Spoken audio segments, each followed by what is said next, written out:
जय हिंद। तो क्लास के बच्चों के द्वारा डिमांड था कि सर आप केवल 10th और 12th का डालते हैं, 10th और 12th का डालते हैं, हम लोगों के लिए कुछ भी डालिए। तो आज हम क्लास 9th के लिए ऑब्जेक्टिव्स प्रश्न लाए हैं जो जैक बोर्ड में हिट करता है और पूछा जाता है। तो अब शुरू करते हैं आप लोगों के लिए क्लास 9th के लिए। देखिए क्या हो रहा है, फ्रांस की क्रांति कब शुरू हुई? तो फ्रांस की क्रांति 1789 में प्रारंभ की गई थी। ऑप्शन बी हो जाएगा। फ्रांस की क्रांति का मुख्य कारण क्या था? तो उत्तर हो जाएगा डी, उपर्युक्त सभी। अभी उपर्युक्त क्या है? राजनीतिक असमानता, आर्थिक असमानता और असामाजिक असमानता। लोग खुश नहीं होंगे किसी भी कार्य के लिए, उसी के लिए ना क्रांति करेंगे। फ्रांस में समाज 3 वर्गों में बटा हुआ था। पहला वर्ग कौन था? तो यहाँ पे जो हो जाएगा पादरी वर्ग, है ना। अगला सवाल है दूसरा वर्ग क्या कहलाएगा? तो दूसरा वर्ग कहलाएगा सामंत वर्ग, और इसी को कहा जाता है कुलीन वर्ग। एक प्रकार से जिसके पास ज्यादा अस्तित्व था, संपत्ति थे, अर्थात जमीन का ज्यादा टुकड़ा होता था, उसी को सामंत या कुलीन वर्ग कहा जाता था। बोला क्या तीसरा वर्ग क्या कहलाता था? तो तीसरा वर्ग क्या कहलाएगा? आम जनता को कहा जाता था। इसी को पुस्तक में जो दिया गया है उसी को कहा जाता था कृषक वर्ग। अर्थात क्या हो जाएगा आपका? पादरी वर्ग, दूसरा हो जाएगा कुलीन वर्ग और तीसरा हो जाएगा कृषक वर्ग। 1789 में फ्रांस के राजा का नाम क्या था? तो 1789 में फ्रांस के राजा का नाम था सी लुई 15वां 16वां, सॉरी लुई 16वां हो जाएगा। स्टेटस जनरल की बैठक कब बुलाई गई थी? तो स्टेटस जनरल की बैठक भी बुलाई गई थी 1789 को। स्टेटस जनरल की बैठक में मतदान की पद्धति क्या थी? तो वर्ग के अनुसार कि कृषक वर्ग, पादरी वर्ग, कुलीन वर्ग और कृषक वर्ग, कौन सा वर्ग इसमें मतदान दे सकता था, इसी के आधार पर वर्गों के चुनाव के लिए बैठक बुलाई गई थी। तीसरे वर्ग ने स्वयं को क्या घोषित किया? तो तीसरे वर्ग ने स्वयं को जनता सभा घोषित, क्या बोलते हैं इसको? राष्ट्रीय सभा घोषित किया। टेनिस कोर्ट की शपथ कब ली गई थी? तो टेनिस कोर्ट की शपथ 20 जून 1789 को लिया गया था। ऑप्शन बी हो जाएगा।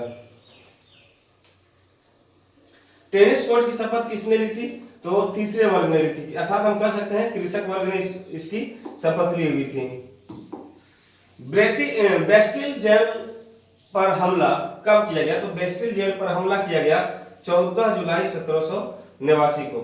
बेस्टिल जेल पर हमला किसका प्रतीक था? तो ये था राजशाही शक्ति का, अर्थात अपनी शक्ति के प्रदर्शन का जो अस्तित्व लगाया गया था उसी के बारे में।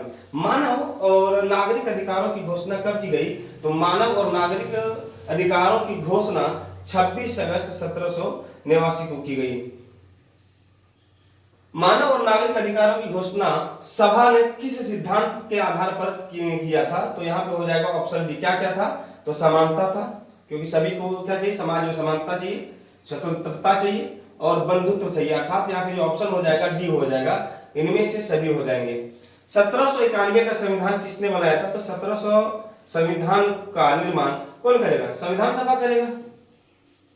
1791 के संविधान में फ्रांस को क्या घोषित किया गया? तो संवैधानिक राजतंत्र घोषित किया गया। राजा लुई 16वां को कब मृत्यु दंड दिया गया था? तो इसे दिया गया था 1793 में। लुई 16वां को किस आरोप में दोषी ठहराया गया? तो देशद्रोह के आरोप में से क्या बोलते हैं, मृत्यु दंड दिया गया था। लुई 16वां का निष्पादन किस तिथि को हुआ था? तो 21 जनवरी 1793 को हुआ था।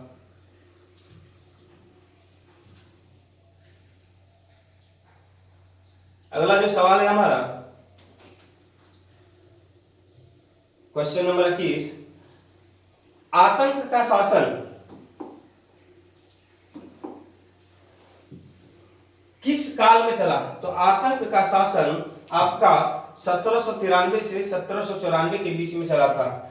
आतंक के शासन का नेतृत्व किसने किया था? तो आतंक के शासन का नेतृत्व आपका रोबेस्पियर ने किया था। रोबेस्पियर ने किया था। रोबेस्पियर की मृत्यु कब हुई? तो रोबेस्पियर की मृत्यु 1794 में हुई थी। बोला डायरेक्टरी शासन की स्थापना कब हुई, तो डायरेक्टरी शासन की स्थापना आपका 1795 में किया गया था। नेपोलियन बोनापार्ट पहली बार सत्ता में कब आया, तो ये आया था 1799 में। अब इस नेपोलियन बोनापार्ट को आपको 10th क्लास में डिटेल में पढ़ाया जाता है और इसमें थोड़ा शॉर्ट बताया गया है। बोला ब्रूमेयर तख्ता पलट कब हुआ, तो ब्रूमेयर तख्ता पलट 18 नवंबर 1799 को हुआ था। नेपोलियन का राज्याभिषेक कब हुआ, तो नेपोलियन का राज्याभिषेक 1804 में हुआ और इसी 1804 में नेपोलियन के संहिता को नागरिक संहिता कहा जाता है। नागरिक संहिता या नेपोलियन संहिता भी कहा जाता है। बड़ा नेपोलियन को सम्राट की उपाधि किसने दी, तो नेपोलियन को सम्राट की उपाधि पोप पायस 7 ने दिया था। नेपोलियन कोड कब लागू किया था, तो नेपोलियन कोड 1802 ईस्वी में किया गया था। बड़ा फ्रांस की क्रांति का मुख्य परिणाम क्या था, तो फ्रांस की क्रांति का मुख्य कारण आपका सामंतवाद की समाप्ति, पादरी वर्ग का अंत और राजतंत्र की समाप्ति, अर्थात यहाँ पे लोकतंत्र लाने का जो कायम काम किया गया था इसके चलते। इसलिए ऑप्शन जो हो जाएगा, ऑप्शन यहाँ पे हो जाएगा डी, अर्थात ये सभी हो जाएगा। अब क्लास 9th के बच्चों के लिए क्या नियम कानून है कि थोड़ा सा आप इसको लिख लीजिएगा, 2 से 3 बार रीड करिएगा तो आपको एग्जाम में कहीं दिक्कत नहीं देगा। और अगर आपको वीडियो के नीचे सब्सक्राइब का बटन दिख रहा होगा और उसको आपके हाथों की उंगली अगर सही तरीके से काम कर रही होगी तो आप उसे सब्सक्राइब जरूर कर देंगे, क्योंकि आपके सब्सक्राइब से ही हमारा हौसला बनेगा और जितनी बड़ी चैनल की सब्सक्रिप्शन होगी उतना अहमियत आपका बढ़ता चला जाएगा। तो इस टॉपिक को यहीं समाप्त करते हैं। उम्मीद करेंगे कि टॉपिक और वीडियो अच्छा लगा होगा और इसी तरीके से आप कमेंट के माध्यम से हमें बताएंगे ठीक है, ये टॉपिक आपको कैसा लगा और अगला वीडियो किस चैप्टर का चाहिए उसको आप कमेंट्स के माध्यम से लिखेंगे कि हमको ये वीडियो चाहिए, हम आपको इस वीडियो को तुरंत प्रोवाइड कराएंगे। मिलते हैं अगले वीडियो में कमेंट्स के माध्यम से, तब तक के लिए धन्यवाद।